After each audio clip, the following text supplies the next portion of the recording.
What's up, everybody? We've been away for a minute. I'm sorry. Stuff got complicated. It's okay. We're back now. Welcome to another episode of Say What? Barstool Parlay. As always, guys, raw takes, no apologies. We got an interesting little thing we got going on tonight. We have Lexi here. She hosts her own podcast. It's Social Butterfly. The Butterfly Patch. Butterfly Patch. Okay. Yeah. So she hosts her own stuff, and we've kind of been talking about maybe me being on her podcast, and we said, hey, let's do something really cool and film the podcast on my show, and then obviously have the podcast on her show and do like a little dual cross content thing and do something cool for you guys. So I'm excited about it. I think we're gonna get into some good stuff. Yeah, I'm so excited to be doing this with you, Austin. It's really cool. How we're doing your thing in my podcast and yeah, a little cross marketing. yeah. Obviously, like I said, you guys subscribe to her stuff. It's great. I've listened to a couple of her podcasts. I mean, it's cool content, especially if you guys are looking for more abstract stuff, just kind of real conversations, not black and white. Oh, I'm going to talk about sports. We're going to talk about politics. It's just more real life kind of stuff that I think hits a lot of people. So yeah, we keep it really authentic and transparent on my podcast. Don't we, social butterflies, that you're listening in on this? Yeah, so you can listen to me anywhere you listen to podcasts. The Butterfly Patch. And as always, guys, smash the like button, like and subscribe, and share the stuff so other people can get the cool takes. Come on now. So to get into this a little bit, I know we kind of wanted to touch base on kind of relationships and the different perspectives. Obviously, since you're a girl, I'm a guy, we can actually hit the different perspectives and I think clarify a lot of things to a lot of people, because I feel like in today's society, one of the biggest problems is the communication between men and women. Like, women expect one thing, men expect another thing, and nobody actually communicates and has real conversations about, oh, well, this is how you get there, or this is what I want out of this. And I think it just leads to so many weird scenarios and so many weird things in relationships where it's like, if you just had a real conversation where you were real with your expectations or looked at it from the other person's shoes, those things wouldn't happen. Yeah. I definitely think communication is probably a big reason why people get divorced and break up. I mean, for sure. I think this is going to be a really interesting conversation, hearing your opinion and my opinion, and we're going to lay it out on the table. Yeah. Yeah? And I know for a lot of people, something we talked about earlier is we both have very similar relationship backgrounds. We've both been engaged twice and things like that. So we've been through a lot of the short term, the long term, the committed, the not committed. We've kind of been through the shit. So we've both been engaged 2 times. Oh my god. Oh, I mean, I guess we can't give advice for being married. Yeah, exactly. Yeah, no marriage advice. Cheers. Here. Didn't make it that far yet. I can tell you how to get engaged multiple times, and I did have can I ask you a question? Yeah. Okay. I did want to know your take on how you feel being engaged and proposing already and having that experience happen already. I mean, for myself, I've been proposed to twice already. And so I look at myself like, can we cuss on this? Oh yeah, you can say whatever the fuck you want. like shit. I've had someone go down on one knee, and that kind of sucks that experience has happened already. But what is your outlook on it? Are you hopeful? You're like, it is what it is? Does it bother you at all, or? So, all right. So to first get in there's a lot to unpack in that question.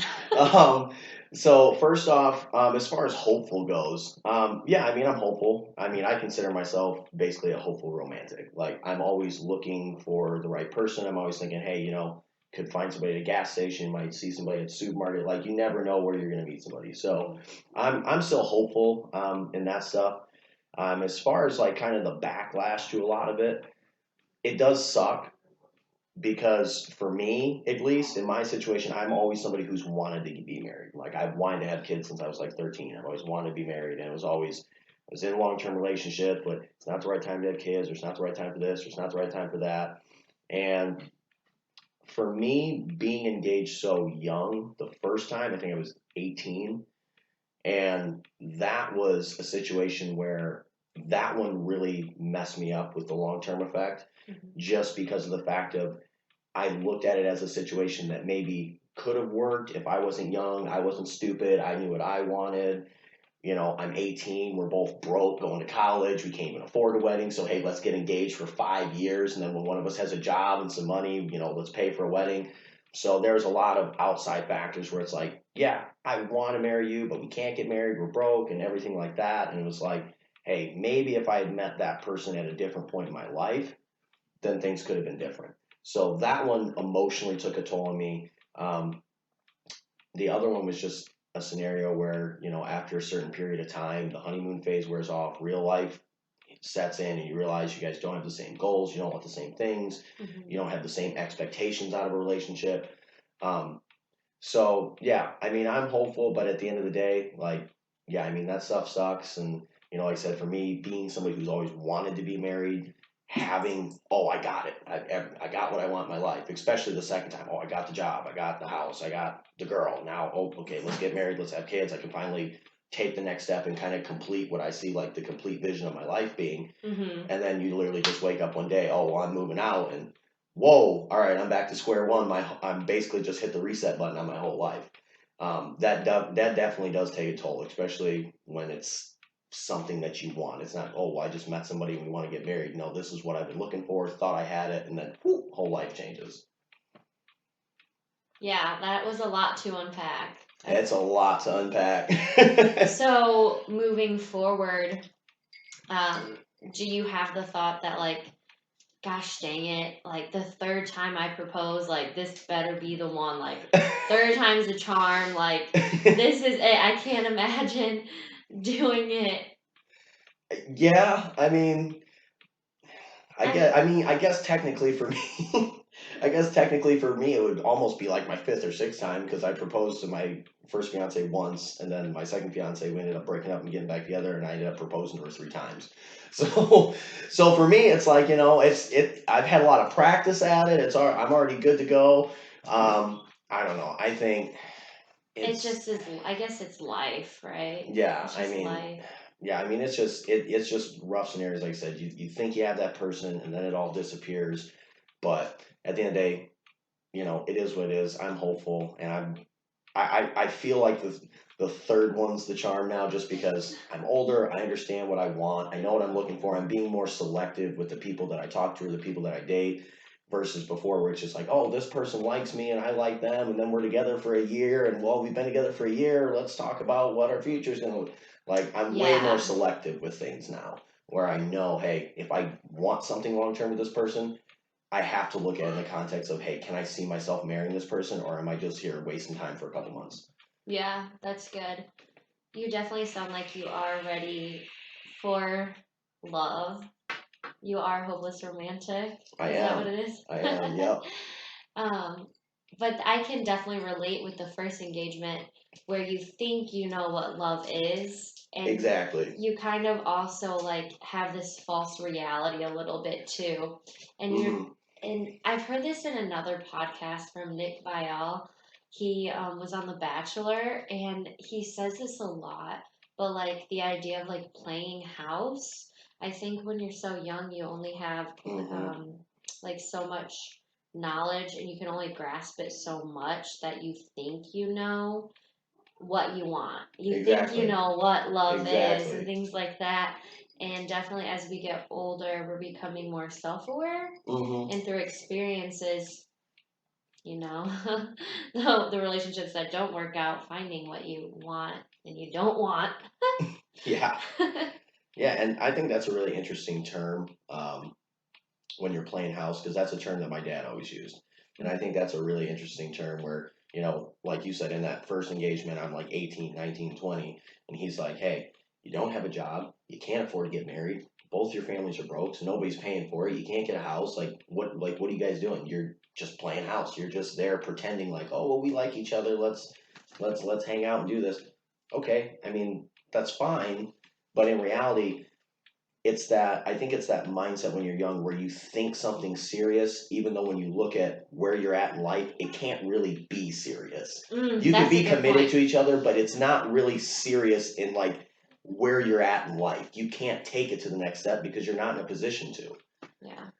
Do you feel like you've ever found yourself, maybe not necessarily settling for someone, but choosing to be in a relationship rather than being single, just not knowing how to be alone or like the fear Oh, of it? oh, absolutely. Like Yeah. 100%. Like when I first got out of, I did it twice where I got out of my first engagement and then was single for maybe about 2 months.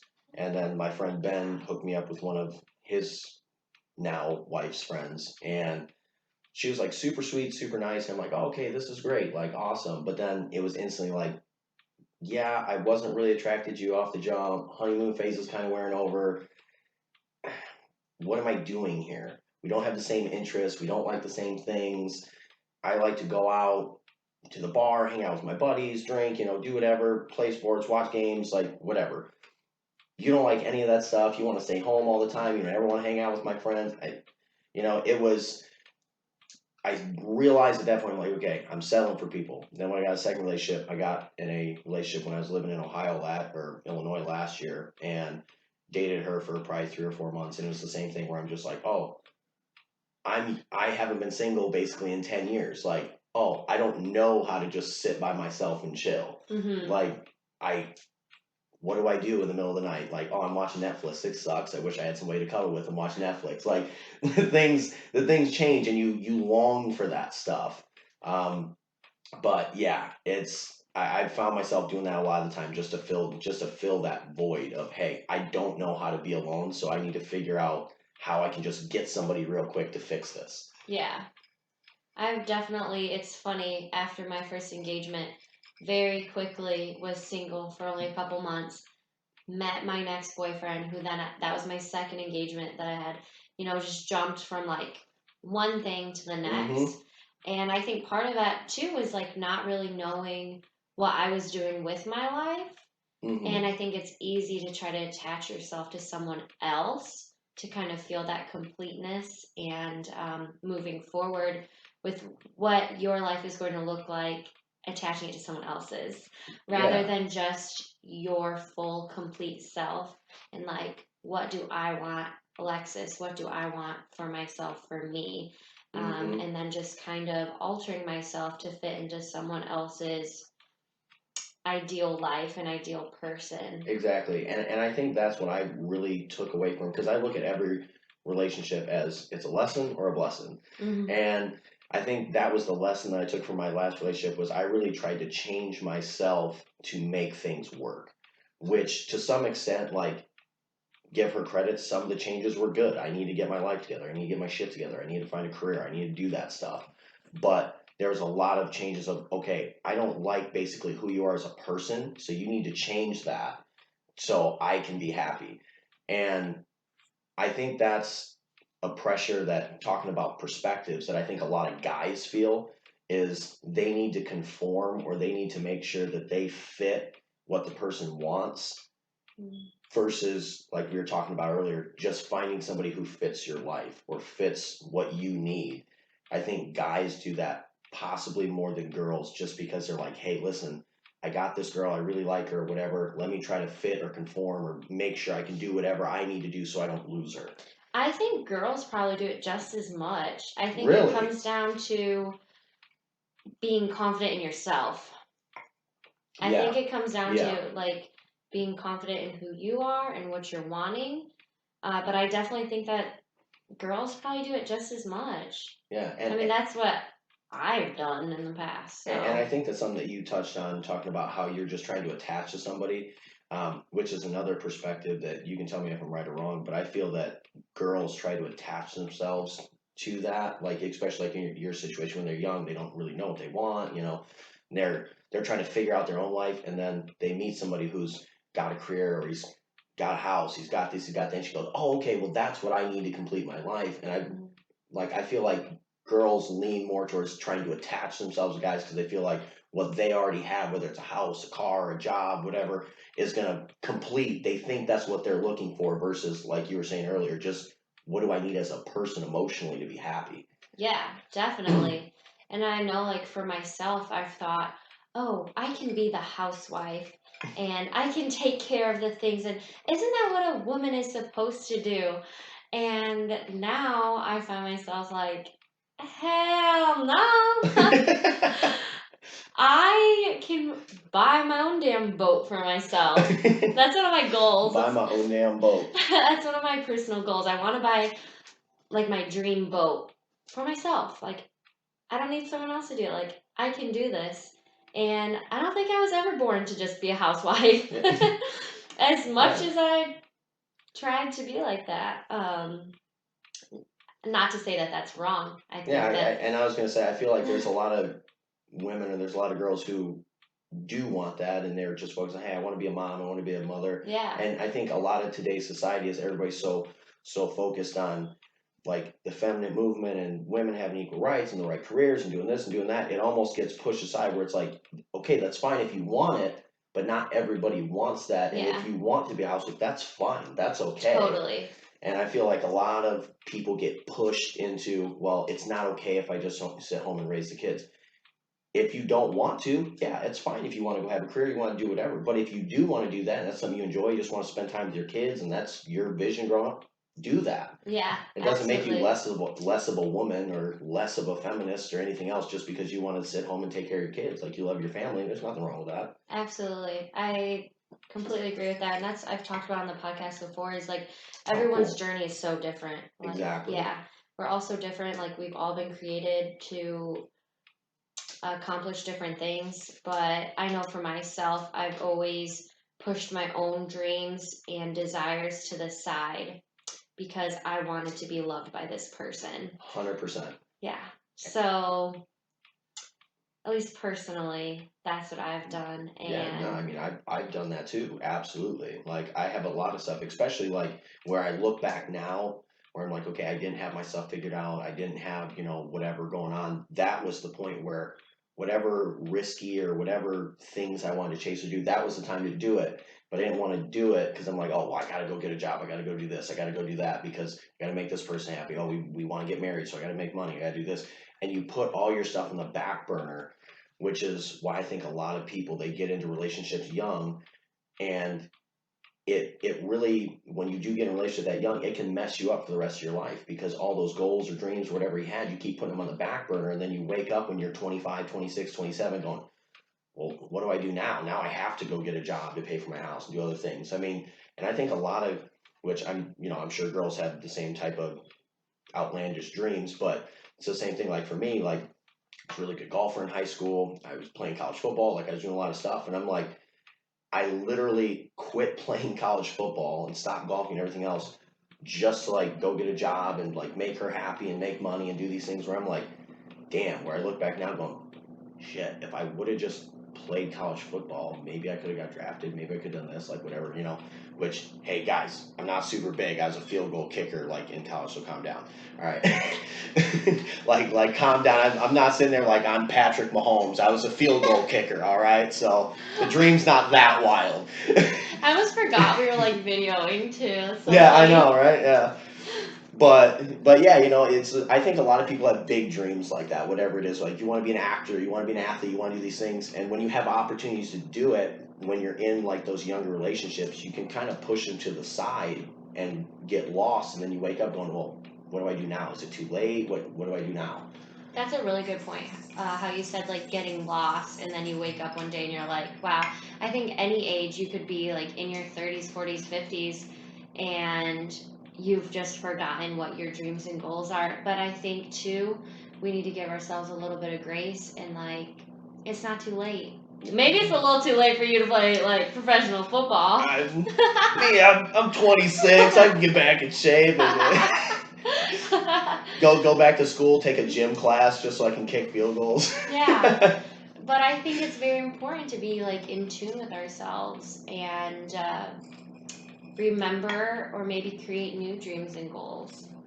I think it's important to live in the moment, but I think it's important to have goals to set for ourselves, or else we'll find each other just like living the same year over and over again. Yeah, exactly. And I think, like you said earlier, that's what happens in a lot of relationships is you get lost and you're so focused on the relationship that you lose yourself, you lose what you want, you lose, like you said, all your goals and everything else, and then you're going, all right, then, like for me, you wake up and it's literally you get woken up at 10 a.m. going, hey, listen, I'm packing my shit, I'm out of here in an hour, so whatever happens, happens. And I'm going, wait, what? Hold on, I got to reevaluate my whole life for a second, like, Mm. pause. Were you guys friends before you became romantic? No. Yeah. No, and that relationship was really rough because I tell everybody, like, it was an engagement, but it was basically a divorce. Like, we were basically married because that one was a situation where she was just one of my suggested friends on Facebook. Sent her a message, hey, you're really beautiful, like, take you out to dinner sometime, like, not trying to be an asshole. Mm-hmm. And she's like, oh, yeah, no, that'd be fun. And we went out a few times, and after we went out, literally as soon as we went out like twice, we're like, okay, let's date, let's make this official, whatever.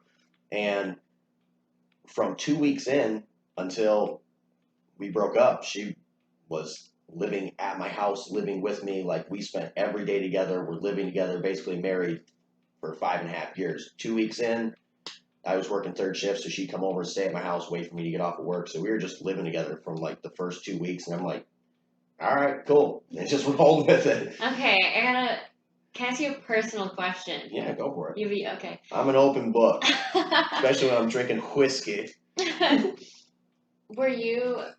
you guys become intimate very quick? I guess define quick. It was a situation where First couple weeks. oh yeah, first couple weeks, yeah. Okay. Oh yeah. Oh, I'm sitting there like, well, I mean, first date, like, not really. We were like making out, and then everything And so just then you were probably doing it like every day. Oh yeah. To begin with. Oh yeah. I mean. So you were starting this relationship on a foundation of just sex. Pretty much. To the extent, yeah. You look back at, yeah. I mean, she was a nympho, wore me out. I was like, I just want a nap. When you are in that like honeymoon phase, things are new and fun and exciting, and y'all are banging every day. That explains why a relationship probably is not gonna work out. Why do you say that though? I think that's from personal experience. I just think that's an interesting take. Like what? Mm-hmm. Let's dig into that a little bit. What do you think is actually happening at that stage, which is what's going to make it go downhill? Like, what do you think the factors are at that point, which is like why X is going to equal Y? Mm-hmm. Well, I think it's really important to first of all share similar interests. Oh, 100%. I think it's a little bit more too than just a couple things that are similar with each other, or a couple of things that you both find interesting or like to do. Not that you have to be with your person like 24/7. I don't think that's healthy. Yeah, but no, you need space. Yeah, and spend time with your girlfriends and your boyfriends and your family. But I think that a relationship needs to be started off with a friendship. And that's how you really get to know and learn about each other before you become intimate. Because I think when you start to become intimate, you get really clouded judgment. Because, I mean, let's be honest, it's nice. Yeah, I mean, yeah, you get in bed and you're like, whoa, what just happened?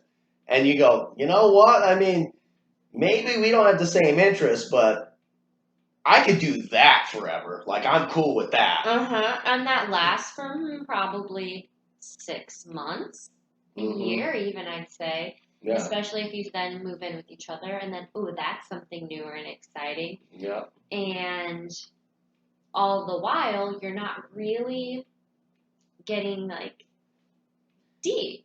Yeah, and I think the thing that a lot of people miss, which, like, looking back now, being older, I think what a lot of people miss is it's not just, like, what are your hobbies? Like, oh, she golfs, I golf. Oh, she works on cars, I work on cars. We both like the same football team. We like the same food. Like, that's great, but that's not like the foundation of your relationship. And I think that's what a lot of, especially young people do, is they come in and they just go, okay, we all like the same things. Your So favorite color that's is fine. my favorite color. Exactly. I love your favorite color, and you like my favorite color, and like you like the same team as me, and like we like the same Netflix shows, and it's great. And then it's like, and then like especially being younger, maybe a year or two down the road, you go to college, you get an apartment together, you do things, and then all of a sudden you're like, oh, it's not about whether she's a Cowboys fan or not. It has nothing to do with that. It has to do with the fact like, oh my God, she's super dirty, and I'm clean, and I can't like live like the way that she lives, and her habits and this and that. Or I mean, it could even be something as simple as she snores really loud and you can't sleep, and you're like, oh, I didn't know this. Like this sucks, but I can't deal with this. I got to work at 4 a.m. Like, That's a good word you just said was deal. Something my mom told me is like, it's about like, what can you handle and what can you not handle at the end 100%. of the day. But it's about figuring out those things. Like for yourself, like be so self-aware of like, okay, this is the type of person like I need this in someone. Exactly. I actually have a list that I literally like wrote on paper. Like, Oh, the list. have you heard of the But list? I've heard of the sent it to list. Brendan. I've heard of the list. Actually, but I do. I have written down this list of qualities that I want in my dream man. I think it's important that we're all self-aware enough to like know the things that we need for ourselves, but also Yeah, like no, I mean, I being think it's able to really have, important. Yeah, I mean, I've heard of the list. Our friend Brendan, like she said, she sent him the list. I've heard of the list. I actually am everything on the list. Just saying, no, I'm just kidding. But no, I'm just kidding. But no, like, but I think that's really important. I think that's a huge context. Like to actually sit there rationally and go, this is what I want. Because some people like me, like I've sat down, being single from the time I was in Illinois to moving here. So I've been single for almost exactly a year now. And like having that time just to sit there and go, all right, what do I want? What am I looking for? Like, what are my red flags? What's like my deal breakers right off the jump? And I think that stuff's really important to have. And whether you sit down and you just think about it and you come to a conclusion with yourself, or like you said, you write down a list or, whatever the case may be. Because for me, I got in a relationship when I first moved here, which I mean counts as relationship. I literally started talking to a girl like as soon as I moved here, and within 4 days was like, nope, like my list, nothing checks, already got red flags, I'm out. I don't have time to waste. And if you can do that, I think that's important. I think it's healthy because especially like as you get older, you're like, hey, I want X, Y, and Z, whether it's get married, have kids, whatever. Time will tick, things will move forward, and if you can't sit there and go, hey, within a couple weeks, hey, these are the red flags that I know are not going to work, you're going to end up just in that constant cycle of, well, I dated him for 2 years, and I tried to, like you say, deal with this and deal with that, and I couldn't do it. You just got to say, hey, this is black or white for me. This is what I need, or this is what I want, and if it's not there, then I got to move on and just let it go. Yeah. I think, I was going to say something, I just forgot. Shit. I was gonna ask you, what's something on your list? Something on my list? Yeah. See, that's the thing for me is like, for me, realistically, which I think is true with a lot of guys, is my list is so small. Like guys are so easy to please. It's just like we don't care about shit. Like literally, my list is like number one, like just somebody who one appreciates things. Like that's the number one thing on my list because that's what I didn't get from my last like serious relationship was sitting there like working 120 hours a week and doing things and then coming home and just going like, oh, okay, well, you're not working, which is fine. I don't care. Like for me on my list, I don't care if my girl works. I don't care what she does. Like my parents were older. I was raised old school. For me, I'm like, it's my belief. I need to bring home the bacon, whatever anyway. So that's fine. But I'm like, hey, if you're not going to work and I come home at midnight and I've been working since 8 a.m., and you have me to let the dogs out and they shit on the floor, like, that's just a sign to me where I'm like, you don't appreciate what I'm doing. Like, you don't do anything to help me out and say, hey, I appreciate the fact that you worked all day. Hey, I don't care, cook dinner, order dinner. Hey, I cleaned up some stuff because I know you were busy before you left to work. Like, it's just little things like that that are like appreciation factors for me. But overall, like, it's just, I want somebody to appreciate like the effort that I put in and actually just treat me nicely. Like my rat, like to be That completely sounds so honest, sad. like to be honest, like my last relationship was almost like mentally abusive. So it's like, it's like you come home, you're like, oh, you're a piece of shit, Oh and fuck gosh. you, Ah, and you don't do shit with your life. I'm like, wait, what are you? I was like, I got a job and a career, and I just got home from work. Like, wait, what? You're using my credit card? What are you talking about? So, just somebody to actually appreciate things, treat me nicely, and somebody who's just going to be that ride or die, go through the thick or thin. Like, life goes up and down, and if you can't stick through the low points, then I don't need something like that in my life. oh yeah. I think in the low points in life is when you really get to know someone's character and who someone is, for sure. 100%. And how they deal with things. This past year I've had, okay, let's just face it, for 2020, it sucked for most of us.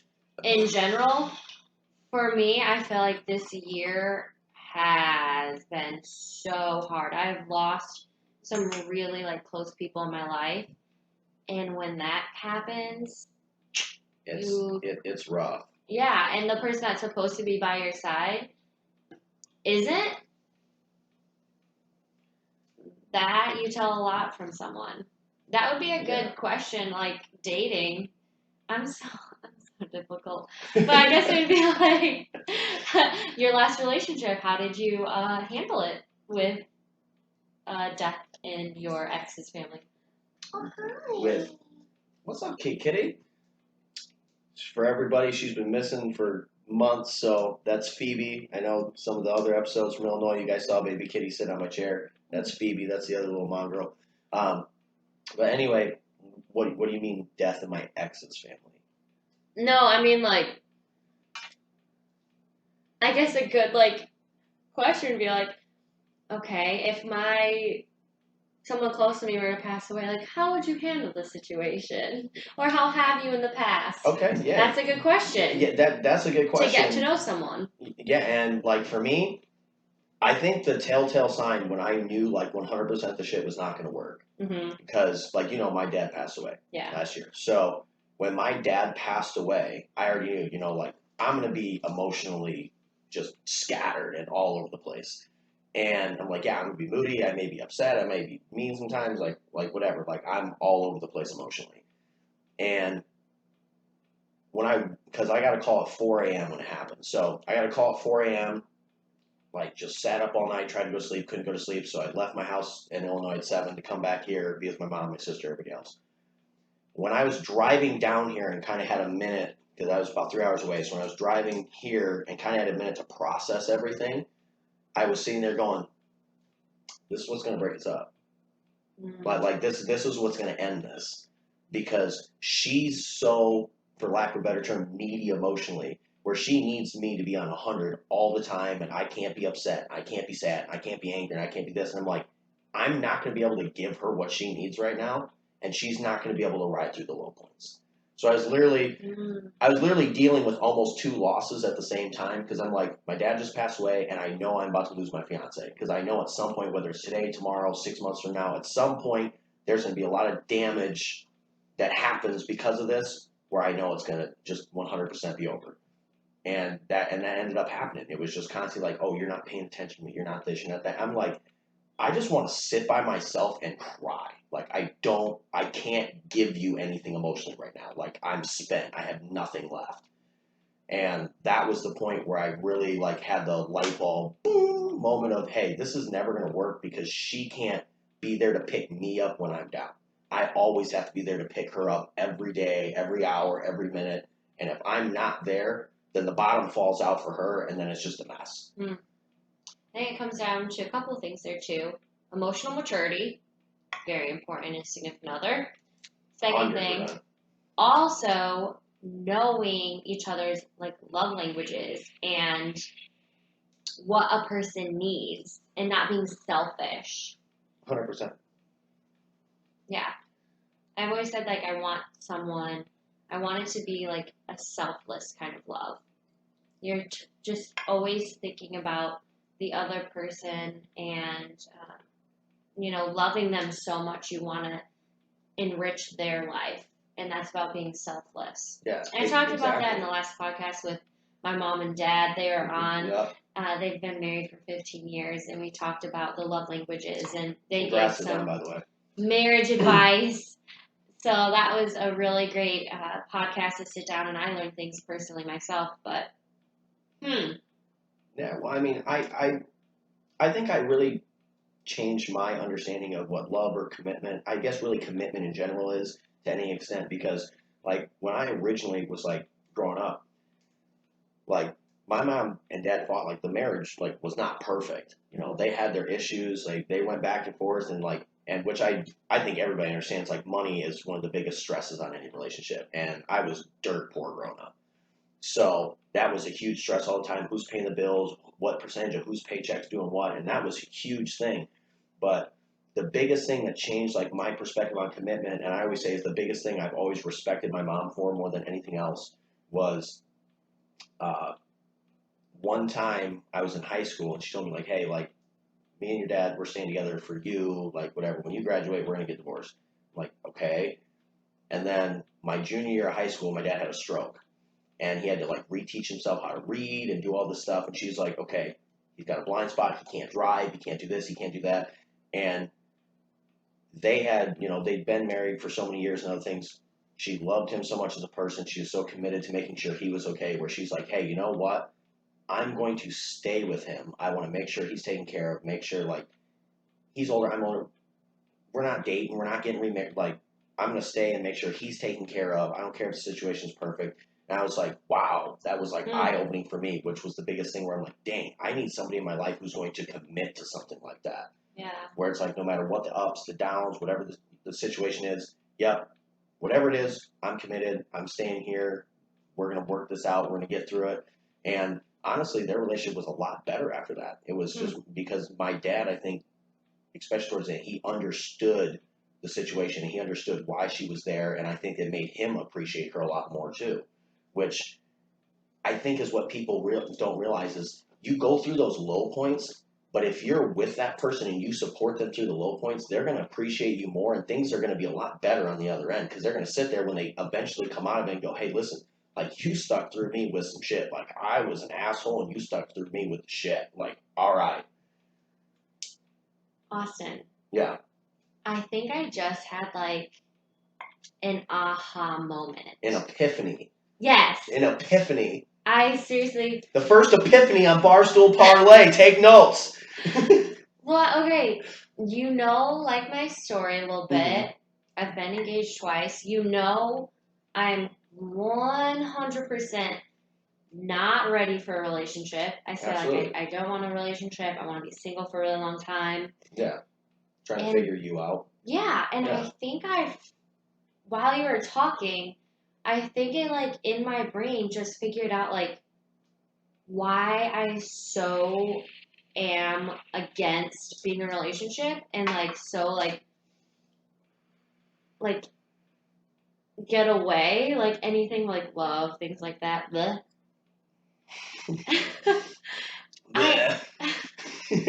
I think it's because I'm so scared to be let down again. Oh yeah, no, 100%.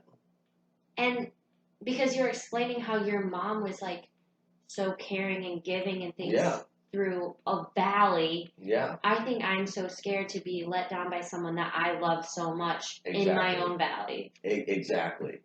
And that's, like I said, especially like with like you said, my background, like with what I went through with my dad passed away and knowing that like, hey, that was the like lowest valley of my life at that point. And I couldn't count on my significant other to be there.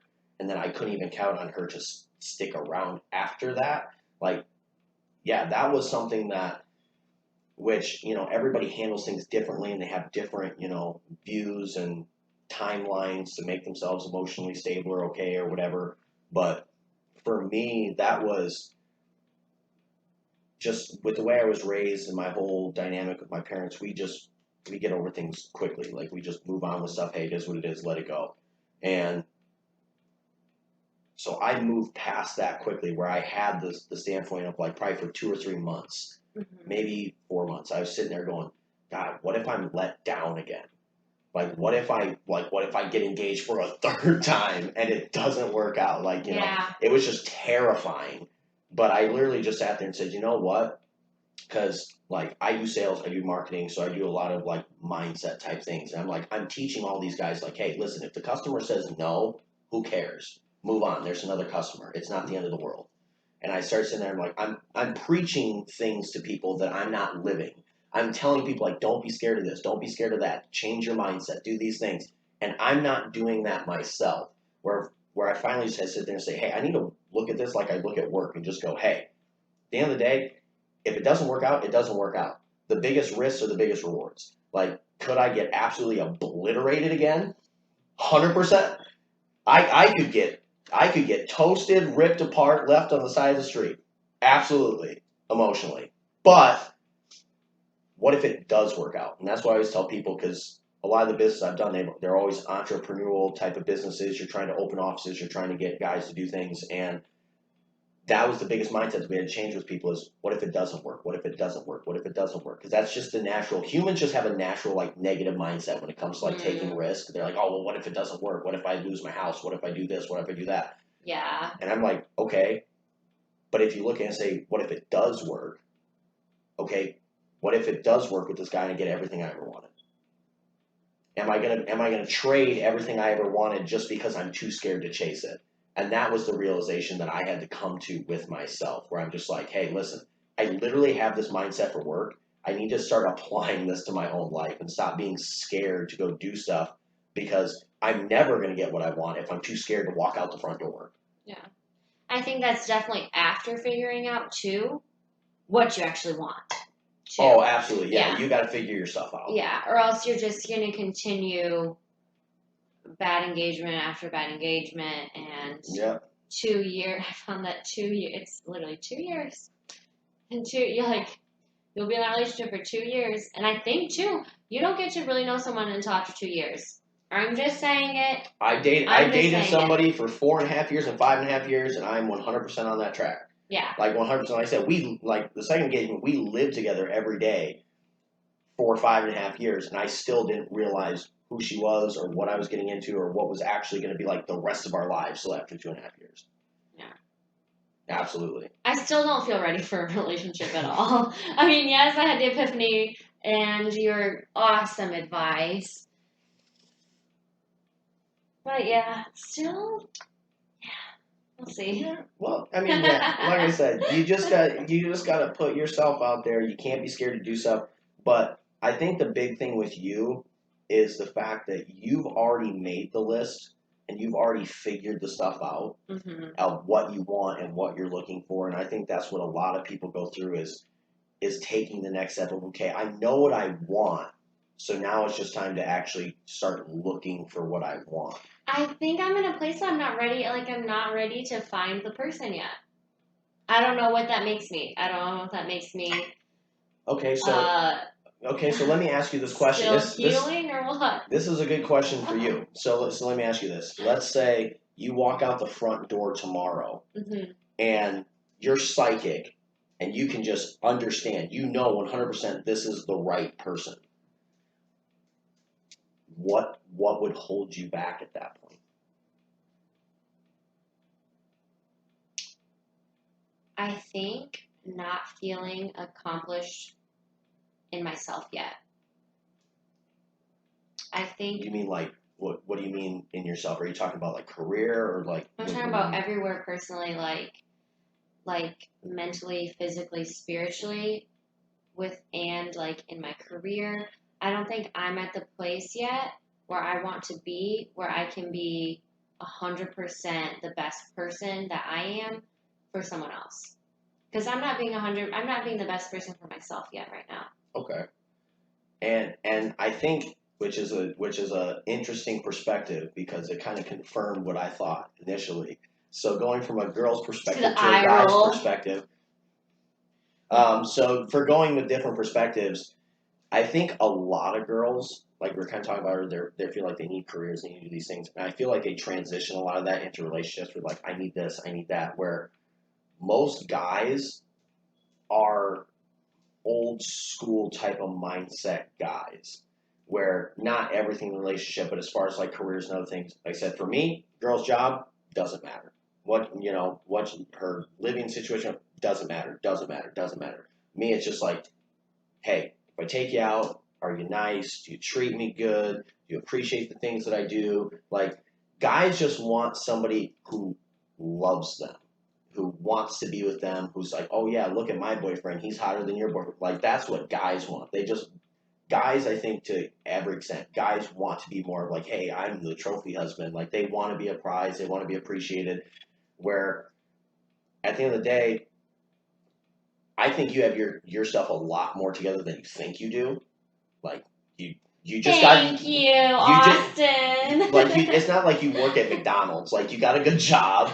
You just got approved for a house. Like you have your stuff a lot more together than you think you do. Like most people, like guys, we come up be like, wait, she got a house? What? She got a job? Wait, she can put gas in the car? Sign me up. Where do I sign? Like, so like I think you have it a lot more together than you think you do. But like I said, for me, I think you're I'm registered to vote. yeah. Speaking of She today. votes like like, but well, like like I just think that guys they look at stuff and they go, hey, listen.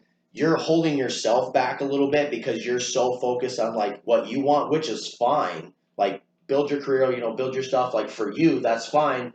But at the end of the day, like I would just say don't deprive yourself of stuff just based on like your own things because the guys they don't care. Like because at the end of the day, if you're super a successful career, if you're gonna be a sugar mama to somebody, that's probably not the right dude anyway. So yeah, I think most guys they're just like, hey, I That's don't give a shit funny. where she works. I don't care what she's doing. Like, is she nice? Does she have the qualities that I want, personality, whatever it is that I'm looking for? Interesting. Don't worry about that stuff because guys will sit there like for me, I'm like I tell every girl that I've dated, hey, if you want to work or you want to go do those things for you, that's Mm-hmm. fine. Good. Like I want you to be happy with your life and your situation. But when it comes to like whether this is going to work between us, I don't give a shit if you're unemployed. I don't care if you're sitting at home watching TV all day while I'm working. I don't care. That doesn't mean anything to me. I'll take a girl live in her mom's basement, would never work, never done anything. Be like, hey, come live with me. Let's chill. You're nice. I'm nice. Let's just hang out and do our thing. You Like I hear don't that, care. ladies? You hear that, ladies? He's pretty I'm low key. Like simple. I'll say simple. simple, and I think most guys are. I think girls overcomplicate things. They feel like they need a career, they need all this stuff to like be worthy of somebody, but in reality, guys aren't looking for that. Because it's like if the guy is looking for that, most of the time it's because he's broke as fuck and he doesn't know what the hell he's doing with his own life. So then he's going, well, I mean, I work at McDonald's, so she better have a job. Like, Interesting. Interesting to hear your take on this. yeah, I think it was Haley, your friend Haley. Me and Uh-huh. Haley were talking at yeah, Riviera. the Mimosa Day. What? The Mimosa Day. We'll leave it at that. Yes, we will. That's another But episode. yeah, I was sitting there and I was talking to Haley, and that's where she was telling me. She goes, "Yeah, I feel like she wants to advance herself in her career and other things." I'm like, if she wants to do that for her, that's cool. But if she's messing around waiting to date somebody because of that stuff, I'm like, guys, we don't give a fuck. I think it's because too, like in my past, I've forgotten those things and I've let myself go and stop focusing on myself to be in the relationship and put my focus and energy on that. So Yeah, I think that is like you probably are correct, but because of my own personal past and knowing what I've done in the past, I'm scared to go back to that old Alexis. I don't want to make Exactly. those same mistakes, and I don't want to lose myself again and Exactly. forget about my goals and things like that and gain fucking 20 pounds. You know what I mean? Like, I want to keep a six pack, and I want to continue to grow and focus on myself and the podcast and my career and things like that. Yeah.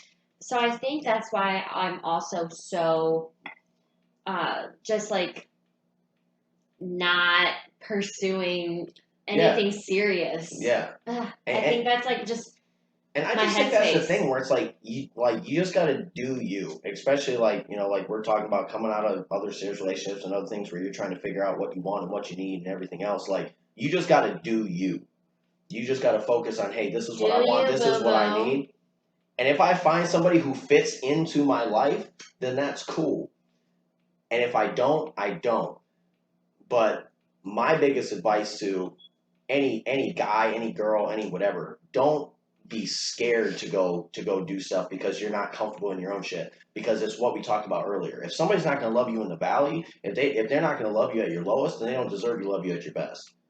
Like if they don't love you because you ain't got Good your point. career figured out, you ain't got this figured out. Okay, well then they don't deserve to love you when you got 100K in the bank. Like they don't deserve that. So it's like if you're gonna do those things, you got to focus on, hey, this is what I need, this is what I want, and if somebody fits into my life and my schedule and how everything works, awesome, cool. Because if they're willing to love me now, I know I'm gonna work on me. I know I'm gonna get better.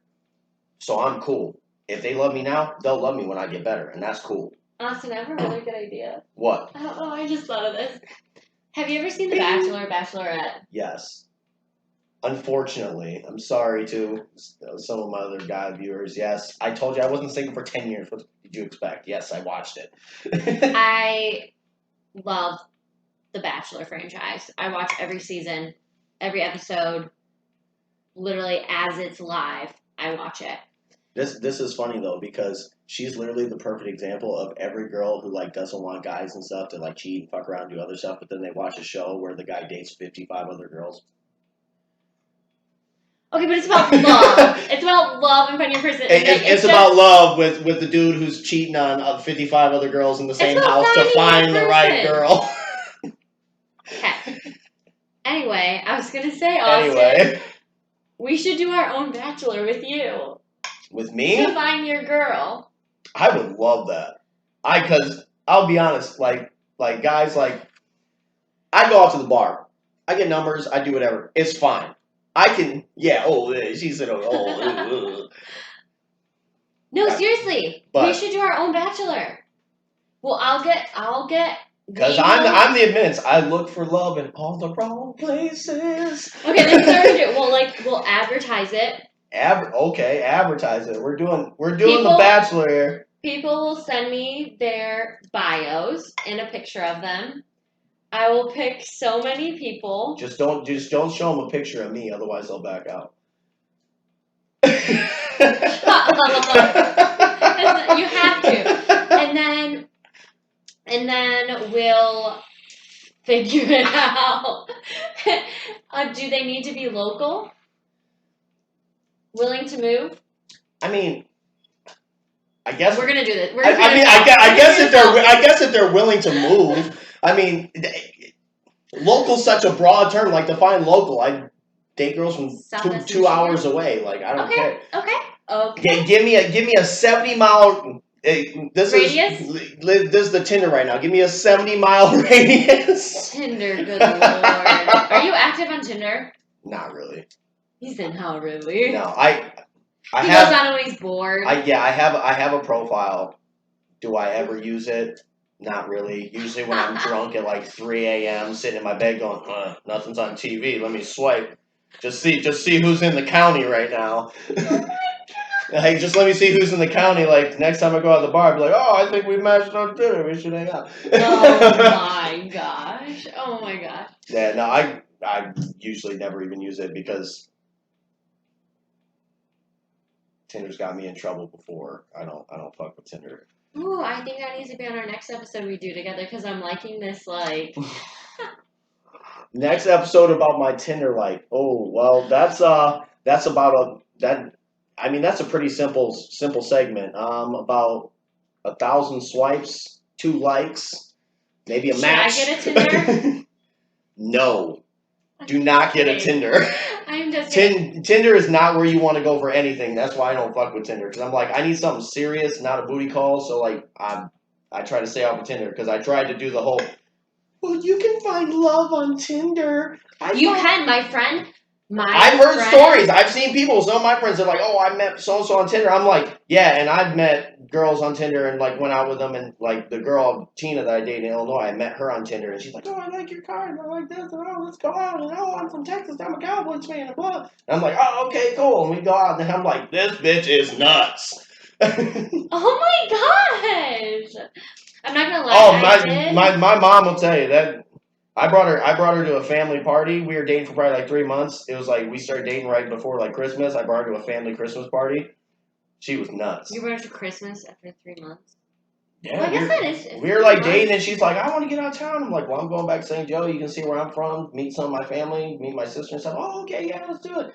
And I got back, and my nephew, which they have a running joke because of like our history that we're talking about, like the multiple engagement and stuff. Every time I talk to a girl, like my nephews will just instantly text me, "You marry her yet?"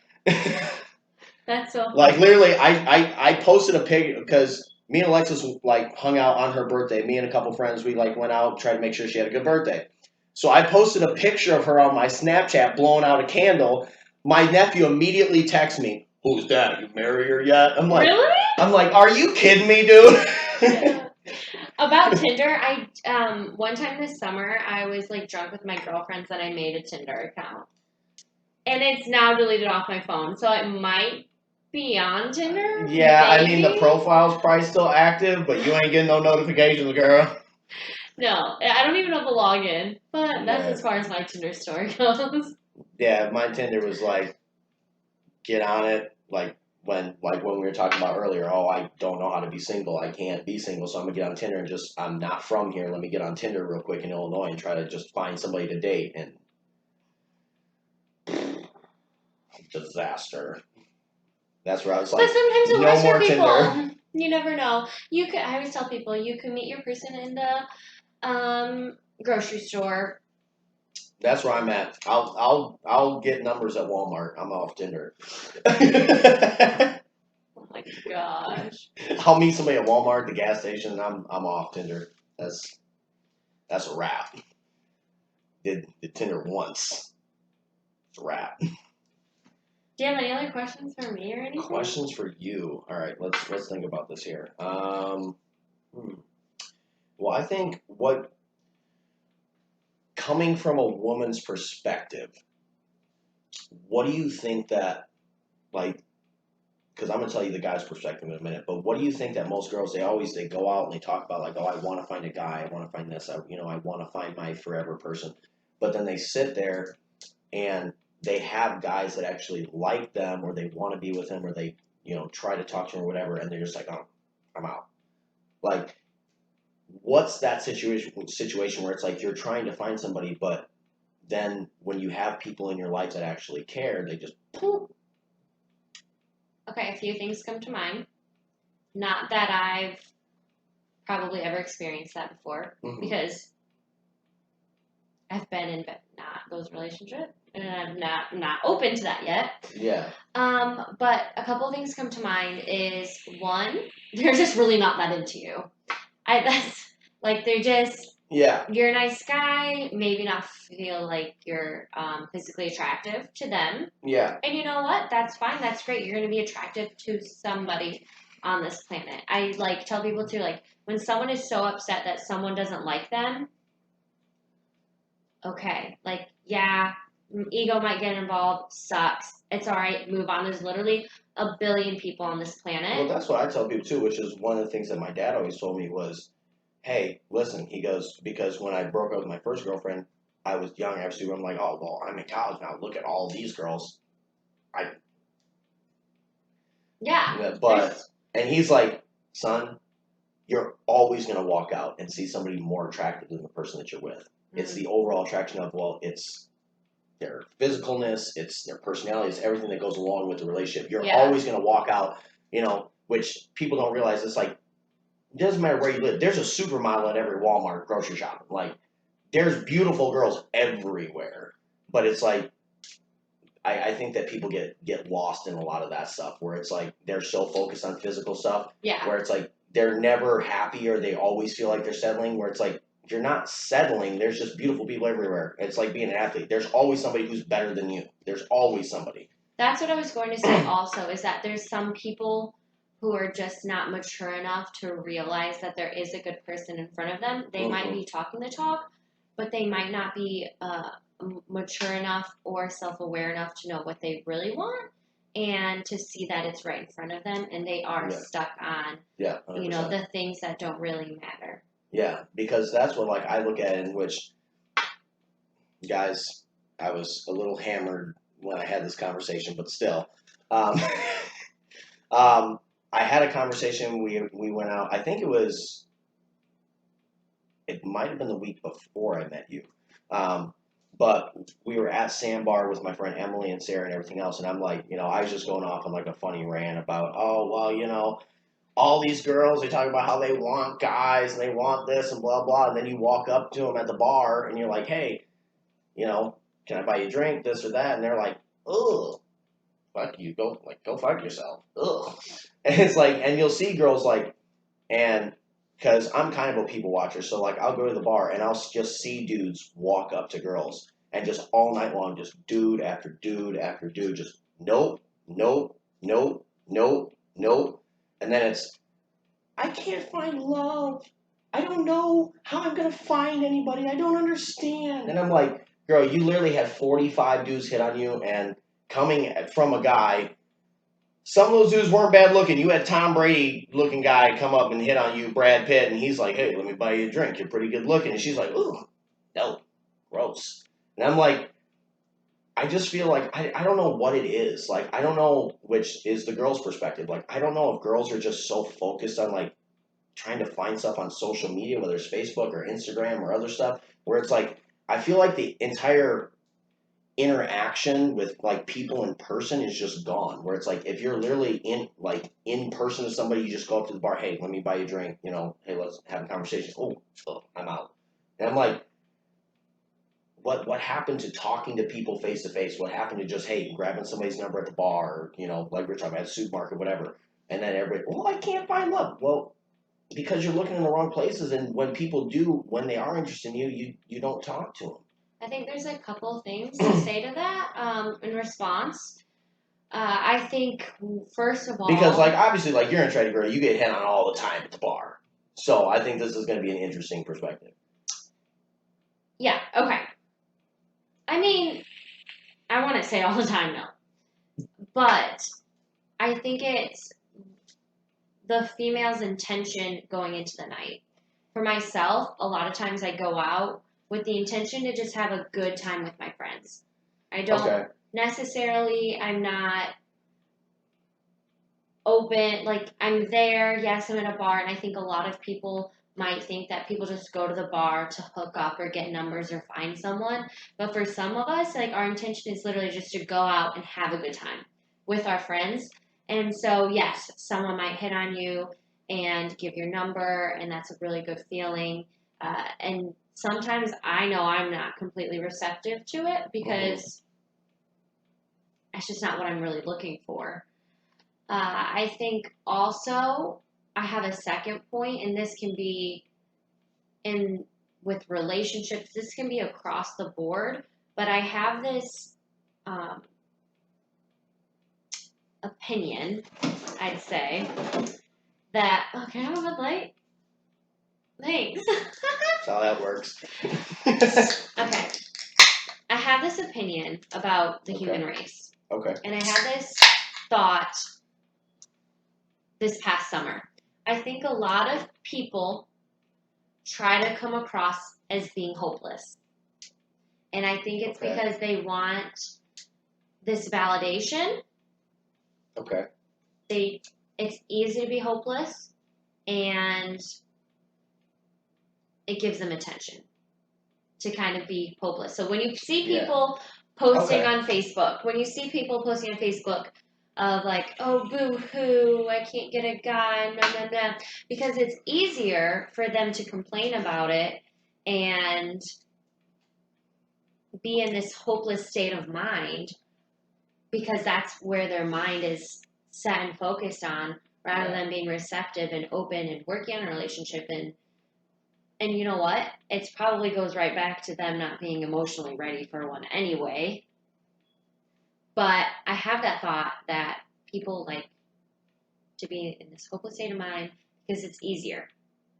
Yeah, And then it gives them that validation. I'm exactly the same way. I'm on point with you. You see people on Facebook, they'll be posting like, oh, I'm so ugly, or oh, I can't find a man, and things like that. And what happens? In the comments, it's people just bang, bang, bang, bang, bang. Mm-hmm. Yeah. Oh, baby girl, come hit me up. Oh, here's my number in the comment. Yeah, 100%. And so they're just like needing that validation. Mm-hmm. And affirmation rather than being actually happy with themselves. Yeah, no, and that was kind of my perspective on a lot of the things where I just look at things like that where I don't care what it is, like you said, life in general. You sit there, well, I think I'm fat, I think I'm this, I think I'm that, and if it's something you can change, like, oh, you think you're fat, okay, go to the gym. Don't come to me and tell me 7 days a week, oh, I think I'm fat. I don't like myself. Yeah. Okay, go fix it. Go change it. Like, you can do something about that. Go hit the treadmill. Go do whatever. Go change that to make yourself happy. And I do think that that's a lot of stuff in relationships where people sit there and they go, I'm so lonely. I'm so this. And yeah, they want, especially girls. Like, girls on social media just get exploded with friend requests and things from dudes. Like, you find any attractive girl on social media, she's got like 4,500 followers minimum. Like, dudes every day, oh my God, you're so beautiful. And they're like, I'm so hopeless, I can't find nobody. And then you got like 400 dudes in the comment going, I'll make you happy. Just me. I just want a chance. Just anything. Just me. So I do think a lot of it is just the fact of girls portraying what they don't even want on social media, which is what fucks guys up. They'll sit there and they'll sit there, especially like if they know the girl, like they'll sit there and be like, oh, well, you said you want this. And especially like if it's somebody you've known them for years or maybe you've messed around or, you've done whatever and you go, hey, you said you want this. I'm trying to give you this, but you won't take it. And they're going, well, I don't understand. What's the problem? So, yeah, I think it is just that's my thought process of those things. Thing. Yeah. And sometimes they're just not into you. Yeah. That's something everyone learns at some point. There's a movie about that. Take notes. You learn things here. Everybody learns sometimes. At some point, everybody learns something. Every day, learn something new. Every day, you learn something. You move forward with your life. Everybody learns. It's a great fucking time. All right? You learn. We learn. Together, we all learn. Everybody learns. Oh, my God. But yeah, no, I think this was a very constructive conversation. I think it put a lot of things out there that a lot of people don't think about. And like I said earlier, I think it, especially with a lot of like younger viewers, listeners, whatever the case may be, where they sit there and they go, like we were talking about earlier, which I think, I could be wrong, but I think that's the biggest like point of all of this with younger people is just, I like your car. I like your house. I like this. I like that. This is what I want. This is great. We're all in the same thing and we love the same things. And then you sit there and you go, wait a minute. Now I've lived with this person for like a month and whoa, our like living habits and what we want and everything totally gets 180 where you're thinking like, oh, like we're just dating and, I go out golfing with my buddies and then I come home and I hang out with her and then, it is what it is. Then you move in again and it's like, I want you to not golf with your friends anymore. I want you to like spend time with me. And then you're like, wait, whoa, I did not see this coming. Hold up, whoa. Like this story, I can't even take it right now. Yeah, they just sit there and they're like, whoa, I didn't know. And it's like, because you're just looking at it like, oh, we like the same shit, so everything's going to work. No, it's a lifestyle thing. It's a what you're expecting from the relationship thing. And you have to have those conversations early on, which is, I think, the mistake that most people have is they don't have those conversations. They move in together, and then they go, oh, wait, I thought we were going to start spending time together. That's why I moved in together. And you still want to do your shit, and then I don't want to do my shit. And it's, before you ever get to that point, you need to have this conversation. Hey, I do X, Y, and Z on these days, or this is my schedule, or this is what I do, these things I like. But people don't have those conversations, and it just turns into a fucking mess when they actually get involved, and then they're like, oh, this is what I expected. I thought I could go golf 5 days a week, and she doesn't like it. I don't understand. You're cracking me up right now. We're definitely gonna do The Bachelor. I'm ready. We're gonna do it. I'm ready for it. I'm ready. This will be fun. I'm ready for it. I gotta text Brendan and let him. Text Brendan. We're doing The Bachelor. It's gonna be great. Mickey's? You heard it on Barstool Parlay. We're going from one bar to the next. You heard it here first. Cheers. Barstool Parlay, one bar to the next. Party don't stop. But yeah, no, for sure. Like I think it was a constructive conversation. Like I think we got into a lot of like things that people don't like to talk about or they don't understand. And, yeah, relatable though. Yeah, and as always, guys, this Barstool Parlay raw takes, no apologies. We tell it like it is because there's too much bullshit and fake news and all the shit going on. This is fake what news. It is. Speaking of fake news, do we have a presidential update? Do we have a presidential update? Where's the phones? Who's got a phone? Hold up, I got a phone. Hold up. Where is your mom? Speaking of which, it's election night. We got to at least at one point in here tell you guys what the fuck's going on. Yeah. Update for the presidential election. 2020 U.S. presidential election results. According to the Associated Press, Joe Biden leads with 131 electoral votes and 48.2% of the vote. The All right, Associated guys. Press hasn't yet called this race. Quiet. 270 electoral votes are needed to win. 270. Pipe down. All right, so 270 wins for all you guys who don't follow politics. 270 determines the president's electoral votes. Popular vote doesn't matter in reality. So right now, guys, I know you see where I'm at, but Biden's up 131 to 98. So Trump fans, it's not looking good right now. But Florida still isn't in, which is the key thing. Trump has to win Florida to get in. Florida's still not in, and to be honest, like, Biden's got some electoral votes, but they're big states. The entire country's swinging Trump, but the big states like New York and things that have massive electoral votes, they always go Democrat anyway. So with them coming in early, don't get panicked because things are going to change when California and Florida and all the rest of these big states come in. So right now, Trump's winning the majority. Biden's winning the big electoral states because they got their stuff in earlier. But there we are. We got an update, so all right.